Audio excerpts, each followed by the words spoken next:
Hola, ¿cómo está? Guten Tag. Buongiorno. This is Holden here. Look at me. I'm gorgeous. Long, soft, and luxurious fur. And I work hard to maintain this level of perfection. This is my house. Out of my own good love, I allow these humans to live here. Though I didn't approve the skinny cow pie they call Winnie to live here, it works in my favor. Someone else to boss around. I'm basically in charge.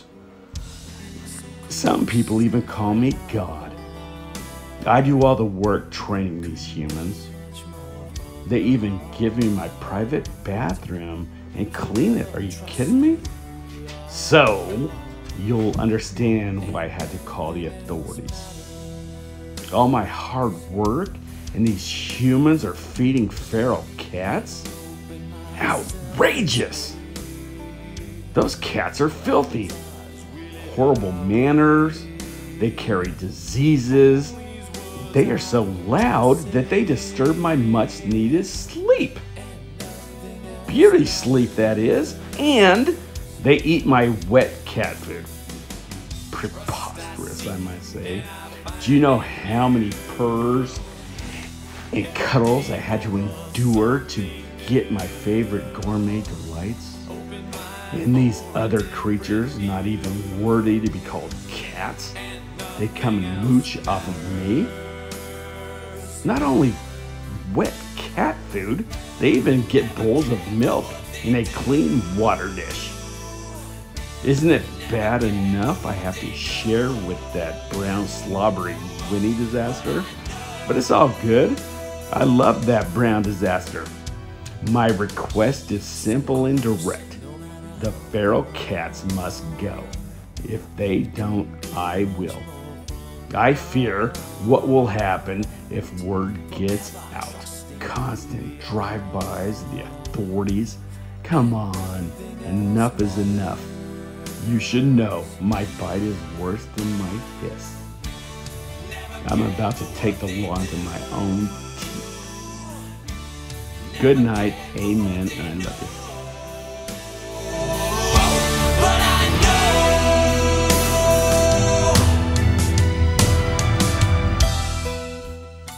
you. Winnie here.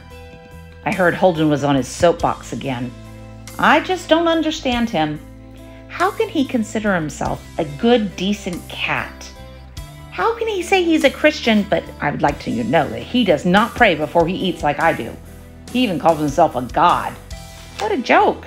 He doesn't accept anybody other than himself. He thinks the world revolves around him. You see, I wanted to invite my new friends inside, specifically on the cold nights, but Holden wouldn't hear of it. You should have seen him throw a temper tantrum. So I have to ask him, aren't we all God's creatures? We're just the lucky ones. We have food and shelter, toys, and yes, some silly looking clothes, and the best humans ever. If I could, I'd take them all in, every single one of those cats. What a joke that he thinks that they carry disease.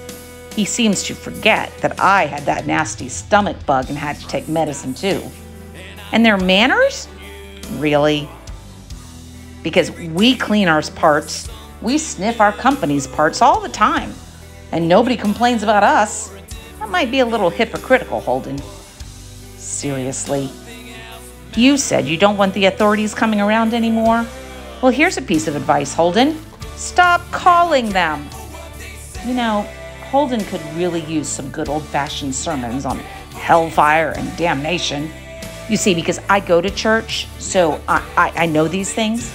Holden doesn't. He just sleeps all day. And he still calls himself a Christian.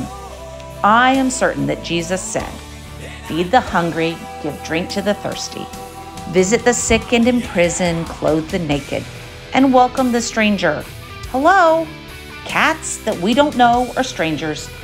Not once have I heard him talk about how we're the lucky ones. Not once have I heard him talk about how Mom says that we're not worth more than anybody else. Four-legged, two-legged, no-legged, many-legged. You know what? I'll tell you a secret. Holden was once lost too. He was abandoned by his own mom in a park at 4 weeks old. How soon he forgets. He was once homeless, feral, I might even suggest, and we took him in. I'm pretty sure that's what Jesus wants us to remember when he says, "Do unto others as you'd have done unto you." Oh, Holden, I love you, but I do pray for your soul.